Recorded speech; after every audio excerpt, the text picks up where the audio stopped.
മലയാളികളായതിൽ ഓരോ നിമിഷവും അഭിമാനം കൊള്ളുന്നവരാണെന്ന് ഇടയ്ക്കിടയ്ക്ക് നമ്മൾ പലരും പറയാറുണ്ട്. എന്നാൽ നമുക്ക് മാതൃഭാഷയെക്കുറിച്ച് എന്തെല്ലാം അറിയാം? മലയാള ഭാഷയുടെ പിതാവിനെ എത്ര പേർക്ക് അറിയാം എന്നൊന്ന് കുറച്ചുകൂടി വിശദമായി നോക്കാം. അപ്പോൾ ദിവസങ്ങളൊക്കെ ഇങ്ങനെ വേഗത്തിൽ ഓടി പറയുകയാണ്. ഒരു കേരളപ്പിറവി ദിവസം കൂടെ വന്നെത്തിയിരിക്കുകയാണ്. അപ്പോൾ നമ്മുടെ കയ്യിൽ കുറച്ചധികം ചോദ്യങ്ങളുണ്ട്.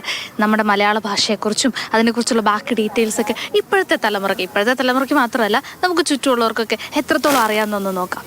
1-2 ചോദ്യം ചോദിച്ചു നോക്കാം. മലയാള ഭാഷയുടെ പിതാവാരാ? അറിയില്ല. കേട്ടിട്ട് കൂടിയില്ല. NV കുറുപ്പോ? എഴുത്തച്ഛൻ. ഫുൾ നെയിം അറിഞ്ഞൂടാ. തുഞ്ചത്ത് രാമാനുജൻ എഴുത്തച്ഛൻ. തുഞ്ചത്ത് രാമാനുജൻ എഴുത്തച്ഛൻ. മലയാള ഭാഷയുടെ പിതാവാരാ അറിയോ? കേരളപ്പിറവി എന്നാ? നവംബർ 1. തുഞ്ചത്ത് എഴുത്തച്ഛൻ, എഴുത്തച്ഛൻ. മലയാള ഭാഷയുടെ പിതാവാരെന്നറിയോ? അറിയത്തില്ല.